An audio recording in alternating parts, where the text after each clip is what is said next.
Result आने के बाद स्टूडेंट्स वेट कर रहे थे कि कब डिफरेंट यूनिवर्सिटीज अपने अपने काउंसलिंग प्रोसेस को स्टार्ट करेंगी। बट पिछले 3-4 दिनों में ही काफी सारी यूनिवर्सिटीज ने अपने काउंसलिंग प्रोसेस को स्टार्ट कर दिया है, नोटिफिकेशंस निकाल दिए, काफी सारी इंफॉर्मेशन स्टूडेंट्स के लिए आ चुकी है आपके CUET PG काउंसलिंग प्रोसेस से related. So hello everyone, welcome to CUET PG अड्डा 24/7। एंड एक ऐसी और यूनिवर्सिटी है which is a central university जिसने अपने काउंसलिंग प्रोसेस से रिलेटेड नोटिफिकेशन रिलीज कर दिया है, काउंसलिंग प्रोसेस की डेट्स बता दी हैं, काफी सारी इंपॉर्टेंट इंफॉर्मेशन ऑलरेडी अपनी वेबसाइट पर अपलोड कर दी है।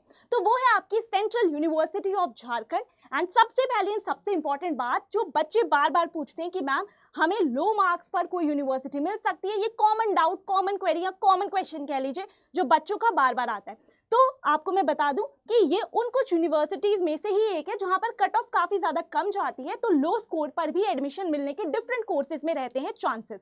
ओके, तो अब इस यूनिवर्सिटी में काफी सारे स्टूडेंट्स अपने अगर लो स्कोर को देखते हुए चले तो वो यहाँ पर रजिस्टर कर सकते हैं, काउंसलिंग प्रोसेस में पार्टिसिपेट कर सकते हैं। तो क्या है पूरा प्रोसीजर, क्या है आपका नोटिफिकेशन, फटाफट से उसके बारे में बात करते हैं। तो देखिए, सबसे पहले अगर मैं आपको बताऊं तो आपको सेंट्रल यूनिवर्सिटी ऑफ झारखंड की ऑफिशियल वेबसाइट पे जाना है। यहाँ पर जैसे आप ये सेकंड लिंक देखते हैं, that is post graduate program admission through CUET PG 2025, इस पे क्लिक करते हैं आपके लिए सारे लिंक्स अवेलेबल हो जाते हैं। यहाँ पर आप जैसे इस थर्ड लिंक पे क्लिक करते हैं आपके लिए पूरा का पूरा नोटिस ओपन हो जाता है जिसे सेंट्रल यूनिवर्सिटी ऑफ झारखंड ने निकाला है। ओके, अब इसमें आपको डेट ऑलरेडी शो हो रही है कि ये नोटिस 16 मई को ही रिलीज किया गया है और इसमें कुछ इंपॉर्टेंट चीजें जो बताई गई हैं, इसमें आपके लिए इनिशियली तो यही मेंशन किया गया है जिन्होंने भी CUET PG एग्जाम दिया अपने रेलिवेंट सब्जेक्ट में, प्लस उनका जो स्कोर कार्ड आया, एंड अगर वो कैंडिडेट्स विलिंग है, डिजायरस है इस यूनिवर्सिटी में एडमिशन लेने के लिए, तो उन्हें ऑनलाइन रजिस्टर करना होगा। अब जब आप ऑनलाइन रजिस्ट्रेशन करने जाते हैं तो यहाँ पर इन्होंने मेंशन किया है कि डिफरेंट कैटेगरीज के लिए क्या क्या नॉन रिफंडेबल रजिस्ट्रेशन फी है।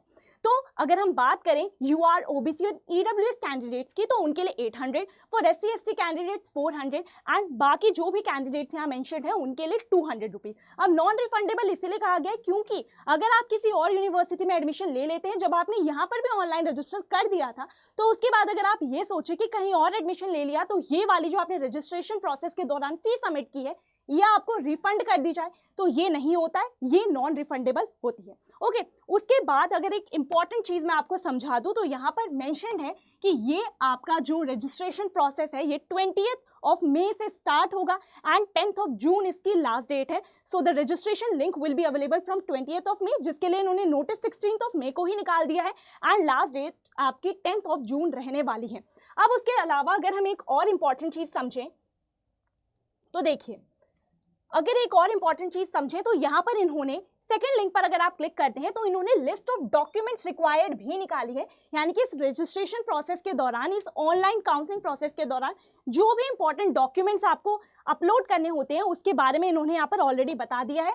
वही सारी चीजें, पासपोर्ट साइज फोटोग्राफ, आपकी 10th की मार्कशीट एंड सर्टिफिकेट, आपकी 12th की मार्कशीट एंड सर्टिफिकेट, आपकी ग्रेजुएशन की marksheet, okay, graduation degree certificate, आपका valid certificate for date of birth जिसके लिए आपका 10th का सर्टिफिकेट भी यहाँ पर मेंशन्ड है।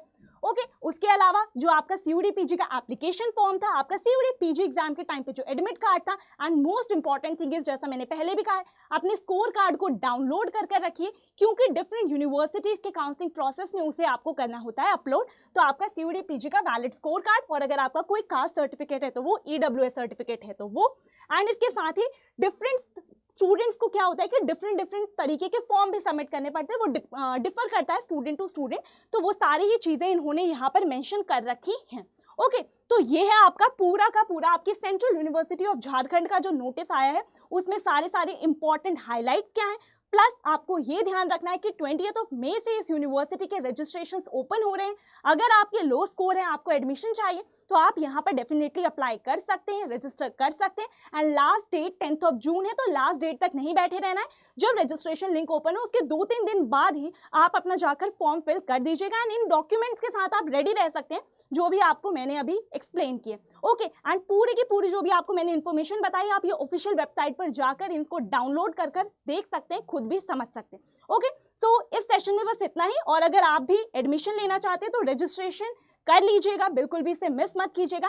एंड इसी तरीके के जो भी इंपॉर्टेंट अपडेट्स आपकी डिफरेंट यूनिवर्सिटीज के काउंसलिंग प्रोसेस के रिगार्डिंग रहने वाली हैं वो सभी आपको यहाँ पर मिलने वाली हैं। ओके, एंड अगर आप एलिजिबिलिटी क्राइटेरिया चेक करना चाहते हैं कि आपको कौन कौन से कोर्सेज यहाँ पर ऑफर होने वाले हैं सेंट्रल यूनिवर्सिटी ऑफ झारखंड में, एंड क्या आप उस कोर्स में एडमिशन के लिए एलिजिबल हैं या नहीं, तो उसके लिए सिंपली आपको एनटीए की वेबसाइट पे जाना होता है। वहाँ पे यूनिवर्सिटीज में आप जाकर चेक कर सकते हैं जो भी डिफरेंट यूनिवर्सिटीज वहाँ पर हैं, और उसमें जैसे आप सेंट्रल यूनिवर्सिटी ऑफ झारखंड पे क्लिक करते हैं तो आपके लिए सारे courses, eligibility criteria, course code सब कुछ वहाँ पर मैंशन रहने वाला है। ओके, तो आज के सेशन में बस इतना ही। फटाफट से जैसे रजिस्ट्रेशन स्टार्ट हो जाकर रजिस्टर कर लीजिएगा। Thank you so much.